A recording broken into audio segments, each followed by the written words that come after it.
Hey, what's up, everybody, and welcome to the Huddle, where we come at you weekly to discuss maintaining forward progress in your flooring career, any career for that matter. As we've found through this journey, most of the concepts here are just concepts we learn in business. Just so happens we're in flooring. Hopefully, we're able to provide some value for you guys this week. Last week was about goals and setting them. This week, we are going to be talking about really the value in the plan to succeed and your goals. As you work through them, the real value is just as important in the plan as it is the success itself. So really just a boiled down concept as we go talking about goals and sorry, a little tongue tied,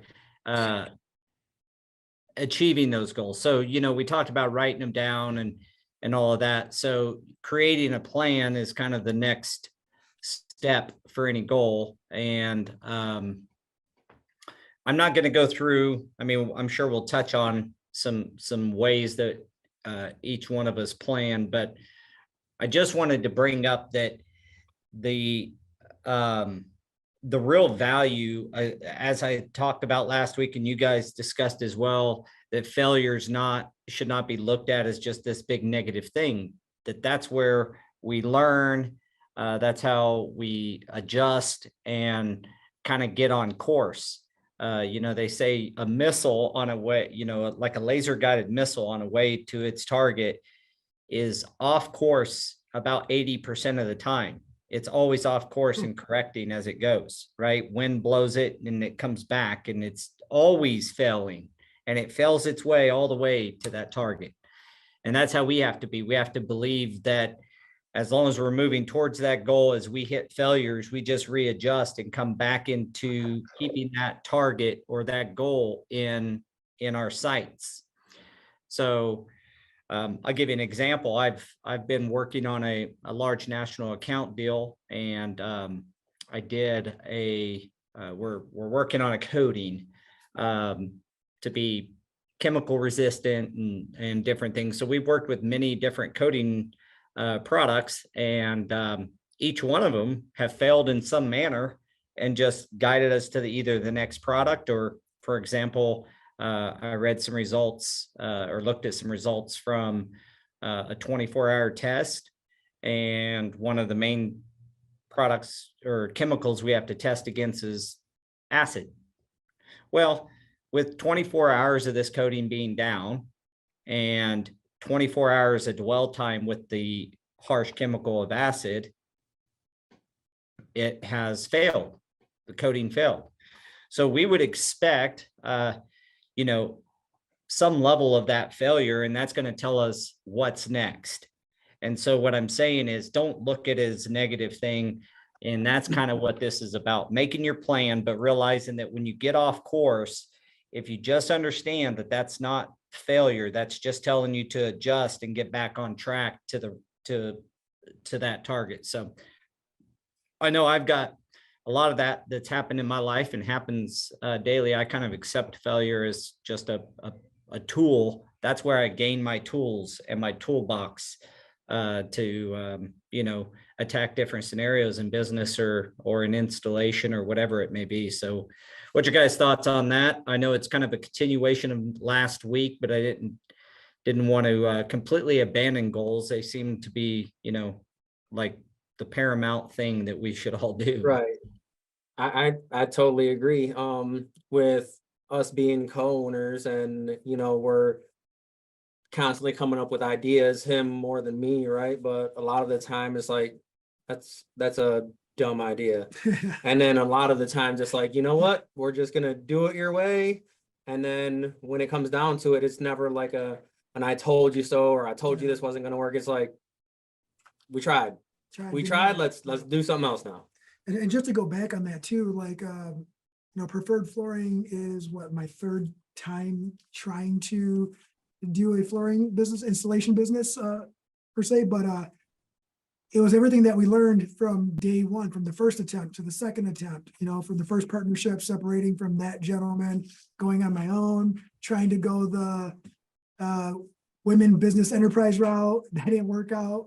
Trying to have my mother become, 51% owner, that didn't work. But each step of the way, Daniel was part of that. Whether he knew it or not, he was still part of it. And then we got to this right here. We already knew exactly what we didn't want to do. And that was because of, like the perception of failure. Didn't fail, it just didn't work. So make some changes so that way we can all learn, so we can be better this time. And that's really all it is. It's hard for some people to view it that way. I know it can be tough in the mix. It can be really tough. And I've got some, different scenarios that I could run through. I wanted to keep this kind of concise on technique of getting through those things. But if you're pushing the limit or you're pushing the barrier of what you've done before, you are going to have some setbacks. That now learning from those is what I'm preaching, what I'm saying we should do. I know that's difficult. It's especially difficult when money's involved. Yes. And finances and things like that can really stress. I know from experience, it can stress that your tolerance, if it was a rubber band, it's stretched all the way out sometimes when you add money to the mix. So what I would say is the plan is part of that. So you're trying to make as best of a plan as you can to achieve whatever goal you have in mind. Now, goals vary so much that I think it would be, you could waste 2 hours or use 2 hours of time trying to, run different types of goals through this theory. But the fact is if you can have a good plan, you'll eliminate some of the failure than just going at it. You know what I mean? If you want to be, I don't know, if you're a small business owner and you want to double your growth, well, how do you achieve that? You don't just say, okay, I'm going to go bid twice as much work. I mean, that would make sense, but that might not be the best way to go about that goal. So really making a plan. We found in that kind of a realm that monitoring our land rates with each estimator and type of project and stuff like that was a good way to look at it and plan based off of the feedback given. So a lot of times what I'm getting at here is the plan turns into action, turns into feedback, turns into readjusting and more action. And that's kind of the way that I've looked at it. I'm not great at executing on it. I'm good, but I'm not great. I got a lot of room to improve. I know some guys that do that process and they just seem, some of these guys just seem like they're supermen when it comes to like being able to adjust from a plan that they had to reach a goal, adjust and then react with the same target in mind, but readjusting. It's pretty fascinating when you see guys at the top of performance. And, we all know the Elon Musk of the world. If you look, I've read his book, and if you look through all the setbacks and failures and changes and things that he had to go through to get to the point of launching a rocket. I mean, I know we're not launching rockets over here, but my point is that readjusting and not taking that as a failure. So. Yeah, that's a hard one to get through, right? Everyone sees all the successes that you have. They don't understand the steps that you've taken to get there. They don't see all the failures, but one success can have 100 failures. But as long as you have that one success at the end of 100 failures, because you're learning from it and your process is going to evolve. And to add on to what you said about the gentlemen who are like supermen, some guys, they have that strength where they just have that foresight. Like, they start seeing those dominoes falling in a pattern that they don't want it to fall. So they start adjusting before it gets to the last domino. And then they veer a little bit, and they help it out. They help steer it the way it needs to be done, to experience the success they're looking for. I think a lot of that comes from the plan itself. I can do better at putting more effort in the plan of achieving a goal. I think that's where I can improve, to be honest, and possibly be able to course correct sooner, just like you said, that you see something's going to go wrong as opposed to waiting for it to go wrong. So I would say some specific techniques. Have you guys used any, do you guys, when you set a goal or you have something on the vision board, do you track the progress versus a timeline, or have you started that That's process? that's something that we have to work on too, is actually setting dates, I think, right? Because we set open-ended goals like we want to get here, we want to have this done, but then the vision board is kind of what put this in my head, is because we talked last week about baby sister and doing the vision boards and stuff, and we told the guys, hey, do the vision boards. We still have a handful of guys that haven't got it done. So it's like, you guys had 2 weeks. Like, there's no reason for this. Like, this stuff has to be done by next week. No ifs, ands, or buts. Set the date. That way you have something to shoot for. Because realistically, humans are procrastinators, right? We're going to wait to the very last minute in order to get something done. Well, I read a quote that said, if you give yourself 30 days to clean the house, it's going to take you 30 days. If you give yourself 3 days, it'll take you 3, or 3 hours. I mean, the point is setting some aggressive timelines to it. How efficient you are in that last, if we use the house, the last day that you're cleaning the house, you are ultra efficient and really good. The 29 days ahead of that, you may not have been near as efficient. It's like when that deadline's there, you know what I mean? Yeah, it's setting that deadline. I think is a big thing. And then Rollin actually asked if any of us have sat down and built a short-term and long-term business plan. And we have not, but I have talked to the Small Business Development Council, because they give free classes, and they'll actually assign you someone that'll actually work on it with you. And I've been talking to them a little bit and trying to eventually get something set up to the point to where I can break off and actually take some time to do it. But have we actually done it? No. And that's something that we need to improve on too, is actually putting something like that in place.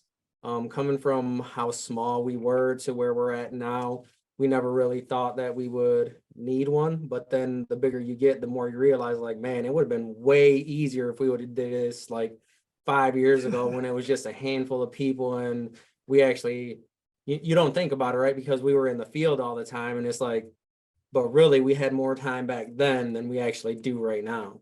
Yeah, it's crazy how that works.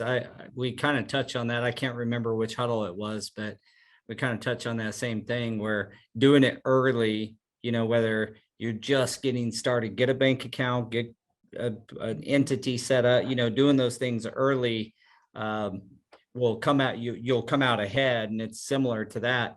It took us several years before we did that, but we have done a few times short and long-term business plans.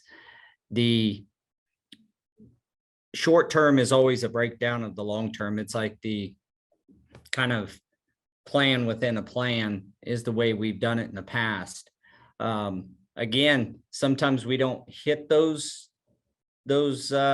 objectives, and then sometimes we've surprised ourselves. So either way, you kind of just have to, be fluid in it, meaning don't take anything, I probably didn't do anything ultra great when I got surprised and things went well. Sometimes things just work out. Well, sometimes things just don't work out, and you got to adjust as well.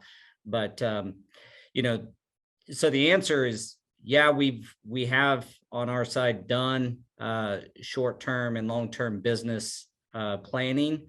A lot of that you can do with your banker as well. If you got a good banker, they love to do that stuff. If he's a good banker, a hands-on kind of guy, I found those guys are pretty they're pretty bought into your business because they're helping you finance the thing. So a lot of times they have an inherent, skin in the game, so to speak. But that's awesome. You guys are going to take the step with the Small Business Administration. Is that correct? Or is that Small through? Business Development Council. So Okay.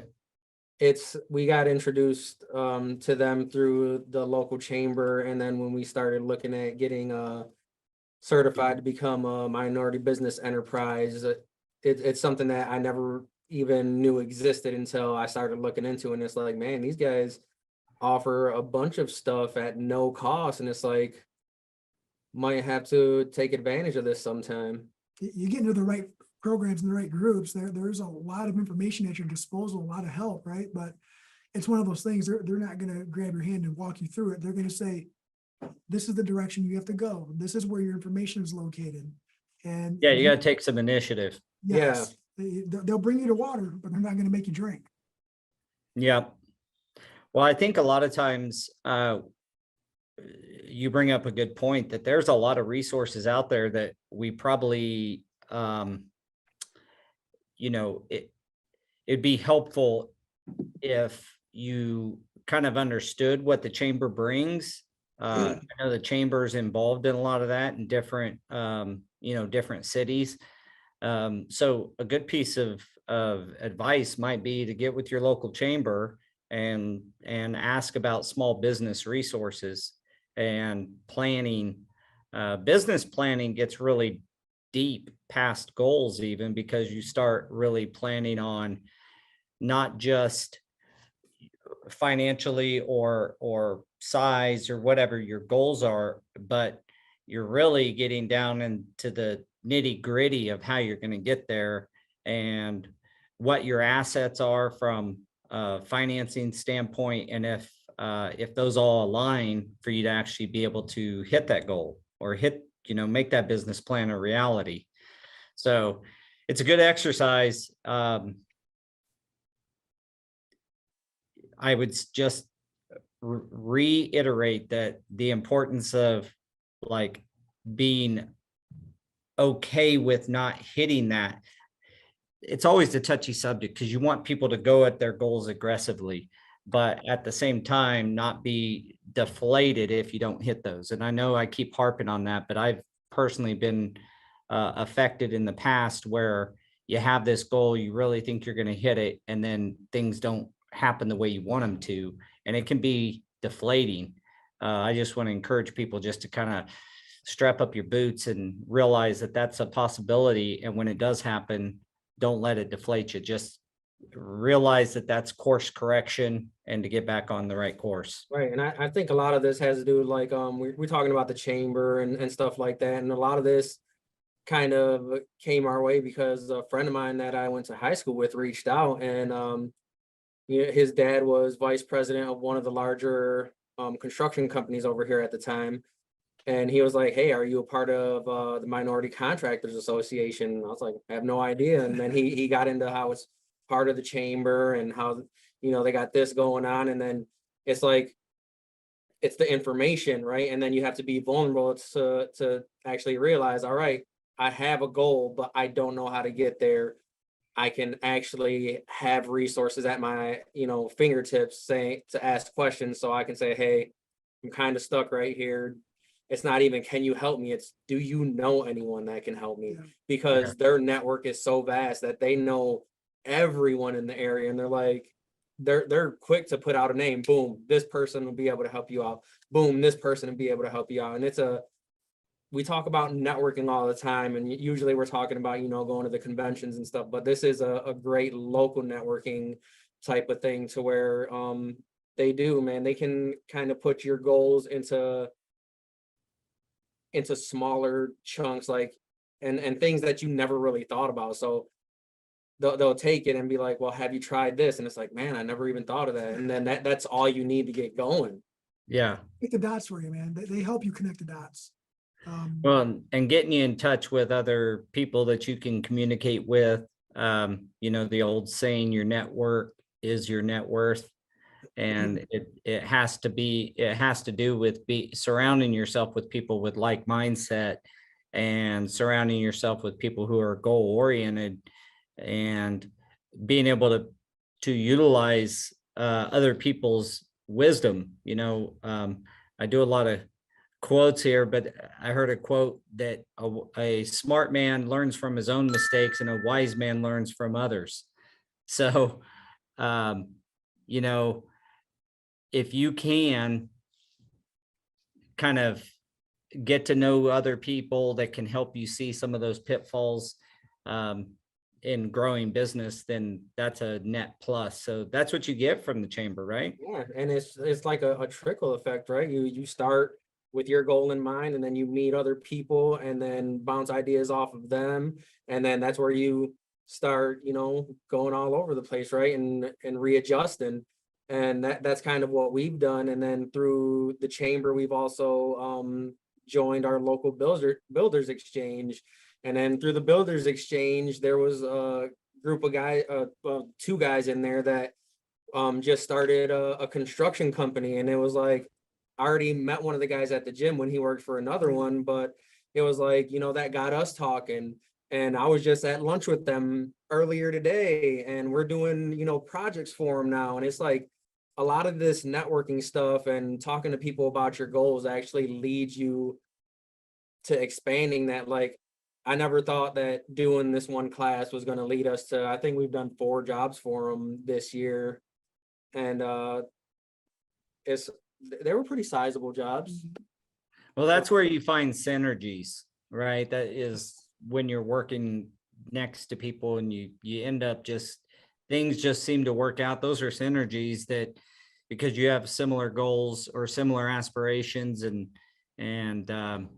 you're working with other people that share those synergies seem to happen, and you just that's pretty cool. It was an odd class too, by the way. So just to let everyone know, it was called Applied estimating. Applied estimating. We were the only flooring individuals in there, but we just wanted to learn more, and it led to that. It was just a class to help educate us through the general contractor's eyes for contracts. And actually, it was through the architect's eyes. Architect's eyes, correct? Yeah. Wow. And the guy that was leading the class, actually, like, it got down to make sure you read everything in the contract, because they'll put line items in there like, include this in your bid, and if you don't and you win the bid, guess what? You're coming out of pocket for that now. Yeah, we did a bit of a dive on the contracts and stuff in an earlier huddle. They can certainly, make or break you. But learning from, the people you get around, I think one of the things that all this kind of plays into is, again, getting involved. So many times small business owners don't believe that they should take the time to go to these classes or to, expand your knowledge. I would say when we did the huddle on starting your business or expanding your business, we talked about the need to, gain knowledge, educating yourself. And you guys have obviously done that. And that's admirable, and also very necessary to take those next steps. It's all kind of priming the pump, so to speak, to take you to the next level. So I know it can sometimes feel like, I don't have time to do X, Y, and Z. And we're all in that boat. Like, you guys are busy. You have to make the time for that, right? You guys had to carve out the time and just go. Yeah, it goes back to what I like to say all the time. I started saying it when we switched over from 1099 to W-2, right? And it's like, we keep on saying that I can't afford it, right? And at some point we have to start switching our mindset to, we can't afford not to do it. So that's kind of what we've been doing. And you got to start being proactive instead of reactive. When you're reactive, it might be a little too late. And you still learn. If you're reactive, you're still learning. But if you're proactive, you're making corrections before the bad situation arises. And you're planning. That's what I was gonna say. It all goes back to actually having a plan. Yeah. Cool. Well, this is gonna be a shorter huddle than normal. just because we really dove pretty deep into all these concepts last week. I just wanted to expand on, the plan itself and understanding that all these sayings, the journey, not the destination, all of that stuff is because of what you learn during the planning and start in that execution or the journey phase. Most people get to a goal and they're like, that's not as satisfying as I thought, but they really look back and say, man, I learned a lot through that process. So that's what I'm encouraging everybody to do, is to kind of push yourself to expand your limits and, make a plan, realize that we're not writing down the 10 commandments in stone. We're putting our best guess as imperfect human beings as to what we want to have happen. If it doesn't happen exactly that way, we just have to course correct. So awesome. Well, I know this was really short this week. You guys got anything to jump in on and anything to add before we close it up for this huddle? Short week, short huddle. Yeah.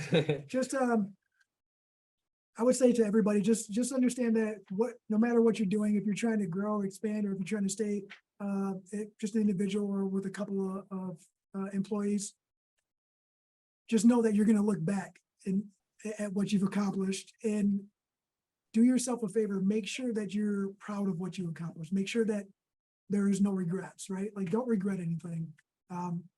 Do your best to try to put yourself 10 years ahead and look back. You'll see what corrections need to be made.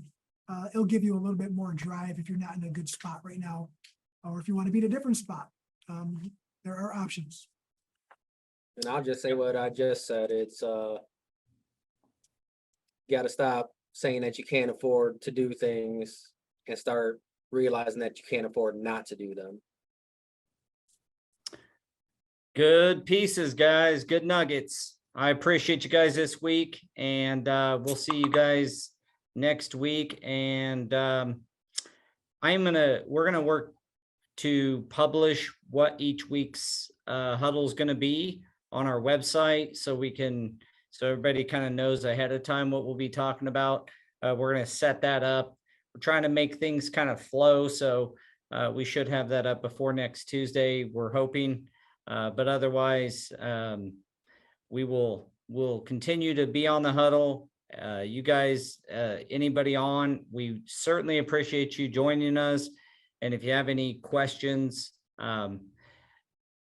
please feel free to ask those questions. I would say the one bit of communication here is the question of ethics when it comes to all of this. So I would just say, doing things ethically and trying to do things what is, considered to be right can get blurred sometimes. You have to really rely on your morals sometimes and making sure you're doing right by your company, your employees, and society as a whole. When you're making these plans, this isn't just, a lot of times if we're planning just on our for personal goals, it can feel really selfish. That's okay, but at the same time, you gotta have a good moral compass to what you're going against. Money, just gaining money, I think is where that comment came from, shouldn't be the goal. I mean, you gotta do the things that make the money as the goal and let money come. You do good work, you do good quality, be trained, do good business practices. That eventually turns into money. So that's the best way I can answer that question or comment. So, all right, guys. Well, I appreciate you joining, and I'm going to call you on the phone after this. All right. All right. Thanks, guys. See you guys.